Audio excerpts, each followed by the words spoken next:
नमस्कार मंडळी, स्वागत आहे तुमचं माझं यूट्यूबचं चॅनल #क्रिएशन यामध्ये. चला तर आपण आता पालकची भाजी कशी करायची ते बघणार आहोत. आता लहान मुलं असतात किंवा मग आपण मोठे असलो तरी पण आपल्याला कधी कधी पालकची भाजी खाऊ नये असं वाटतं.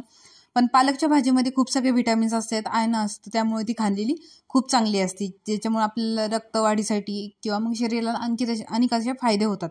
तर त्यासाठी मी पालकची भाजी कशी करायची ते सांगते. तर बघा, सगळ्यात आधी पालक मस्तपैकी निवडून घ्यायची सगळी जुडी. त्यानंतर त्याला साफ झाली पूर्ण की त्याच्यामध्ये परत चिरून घ्यायची त्याला आणि त्याच्यामध्ये पाणी वगैरे टाकून त्याला चांगली धुवून घ्यायची. आता हे बघा, मी बाउलमध्ये काढून घेतली, त्याला धुवून घेतलेली चांगली 2 ते 3 पाण्यामध्ये चांगली स्वच्छ धुवून घ्यायची. किंवा मग आधी धुवून नंतर कट केली तरी पण चालेल, तसं पण चांगलं होईल जर तसं केलं तरी. आता बघा, मी पूर्ण त्याला धुवून घेतलेली आणि एका पातेल्यामध्ये त्याला आपण शिजवण्यासाठी टाकणार आहोत. आता ती पूर्ण काढून घेतलेली. आता धुवून घ्यायची, कारण त्याला माती असती, त्यामुळे एकदम स्वच्छ पहिल्यांदा धुवून घ्यायची. धुवून घेतल्यानंतर आपण त्या पातेल्यामध्ये जी काढली त्याच्यामध्ये आपण थोडेसे शेंगदाणे टाकणार आहोत, पाव वाटी एवढे. आणि त्याच्यामध्ये चांगलं भरपूर सगळं पाणी टाकून आपण त्याला चांगलं शिजवून घेणार आहोत. आता गॅसवरती मी ठेवलेलं आहे, त्याला शिजून घेते. एक 15 ते 20 मिनटं लागतात चांगली शिजण्यासाठी. त्यानंतर त्याच्यासाठी शिजली भाजी की त्यानंतर बघा आता अशी दिसणार आहे. आपण त्यासाठी आपण ठेचा करून घेतलेला आहे लसूण आणि हिरव्या मिरचीचा, तो टाकणार आहोत आपण भाजीला. लाल तिखट नाही टाकणार, यानी हिरव्या मिरचीनी टेस्ट चांगली होती त्यासाठी. त्यानंतर त्याच्यामध्ये आपण 1 मोठा चमचा बेसन टाकलेलं आहे आणि त्याला मस्तपैकी हलवून घेतलेले आहे. आता हे हलवून चांगलं घ्यायचं, कारण जर बेसन पूर्ण हलवलं नाही तर त्याच्या गाठी होण्याची शक्यता असते त्यासाठी. आता बघा, मी पूर्ण चांगलं हलवून घेतलेलं आहे, पूर्ण मिक्स करून घेतलेलं आहे बेसन.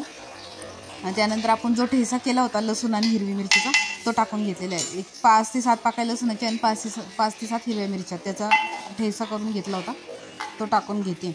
तो टाकून पूर्णपणे एकदा चांगलं हलवून घ्यायचं. त्यानंतर कढई घ्यायची आहे, गॅसवरती ठेवायची. त्यानंतर त्याच्यामध्ये 2 चमचे तेल टाकलेलं आहे. 2 चमचे तेल चांगलं गरम झालं की आपण त्याच्यामध्ये जिरे मोहरी वगैरे बेसिकली टाकणार आहोत, फोडणीचं जे असतं आपलं साहित्य ते.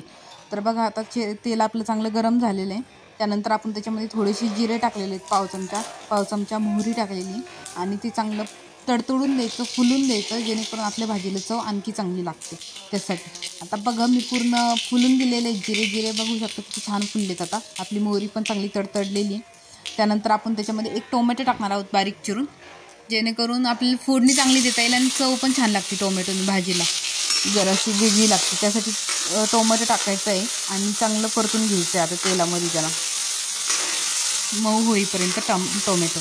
त्यानंतर चांगलं मऊ झालं टोमॅटो की आपण त्याच्यामध्ये थोडेफार हळद वगैरे तेवढं टाकणार आहोत. तर बघा, चांगलं टोमॅटो चांगलं हलवून घेतलेलं आहे आपण आणि परतून घेतो आहे.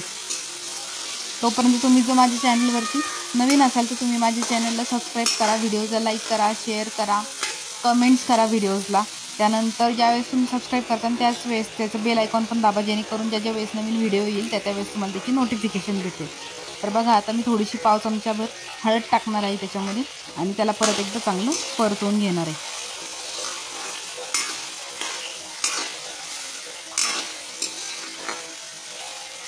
सो प्लीज सबस्क्राईब करा आणि बेल आयकॉन पण दाबा, ज्या वेळेस नवीन व्हिडिओ येईल त्यावेळेस तुम्हाला मग त्याची नोटिफिकेशन भेटण्यासाठी. तर बघा, पूर्ण मी हलवून घेतलेलं आहे, चांगलं हळद वगैरे टाकून परतून घेतलेले. आणि त्यानंतर आपण जी भाजी घेतलेली होती आपण शिजवून, ती सगळी त्याच्यामध्ये टाकून देणार आहोत. आता जर तुम्हाला थोडंफार घट्ट वाटत असेल तर मग तुम्ही त्याच्यामध्ये पाणी पण मिक्स करू शकता, आणखी जराशी कन्सिस्टन्सी तुम्हाला ॲडजस्ट करण्यासाठी. आणि जर तुम्हाला घट्ट आवडत असेल तुमच्या इथं तर घट्ट पण ठेवू शकता. आता शिजवताना ज्यावेळेस आपण त्याच्यामध्ये शेंगदाणे टाकले होते त्यावेळेस तुम्ही हरभऱ्याची डाळ पण टाकू शकता, त्याने पण भाजीला एकदम छान चव येते. पण शेंगदाणे पण हरभरे पण डबल होईल म्हणून मी एकच टाकले शेंगदाणे त्यासाठी. कारण फक्त ते गरगटलेली भाजी वगैरे काही असतं ना, तर ते जास्त कोण खात नाही का. ही अशी भाजी केली तर चवीने खातात आणि भाकरीसोबत ही भाजी खूप छान लागते. त्यामुळे तुम्ही नक्की करून बघा आणि मला कमेंट्समध्ये सांगा की तुम्हाला ही भाजी कशी वाटली ते. तर बघा, आता चांगली आपली भाजी फोडणी दिली आपण. आता त्याला चांगली 10 ते 15 मिनटं शिजवून घ्यायचं मस्तपैकी आणि सर्व करायचं. So thanks for watching, bye bye.